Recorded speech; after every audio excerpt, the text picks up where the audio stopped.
Hey guys, কি খবৰ? আজি আপোনালোকৰ মাজলৈ এটা নতুন ভিডিঅ' লৈ আহিছোঁ। যদি ভিডিঅ'টো চাই ভাল লাগে like comment share and subscribe কৰি দিব। অসমত জনপ্ৰিয় কণ্ঠশিল্পী দীপলিনা ডেকাই মাজে মাজে এনেকুৱা পোষ্ট শ্বেয়াৰ কৰে, সঁচাকৈ আমাৰ মন চুই যায়।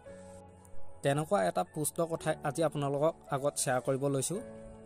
দীপলিনা ডেকাই এটা পোষ্ট শ্বেয়াৰ কৰি তেওঁ কেপশ্যনত লিখিছে যে, কেইদিনমান আগত এটি গীতৰ ৰেকৰ্ডিং কৰিব গৈছিলোঁ বৰলুমুখস্থিত দি চাউণ্ড জোন ষ্টুডিঅ'ত। গীতটিৰ লগত জড়িত প্ৰায় সকলোকে লগ পালোঁ। গীতিকা, সুৰকাৰ, সংগীত পৰিচালক, মাথো হৰি অসুস্থতাৰ বাবে গীতটিত মোৰ লগত সহযোগ কৰা সহকণ্ঠশিল্পীগৰাকী অনুপস্থিত আছিল। গীতটিৰ কাম শেষ কৰি আমি আগবঢ়াব ওলাইছিলোঁ। তেনেতে এদিন হঠাৎ ফোন কল আহিল আৰু গম পালোঁ সেই পোৱা মানুহজনক হেনো আৰু কাহানিও লগ পাব নোৱাৰি। মানস শৰ্মা আৰু নাই, এয়াই জীৱন মানে অনিশ্চয়তা।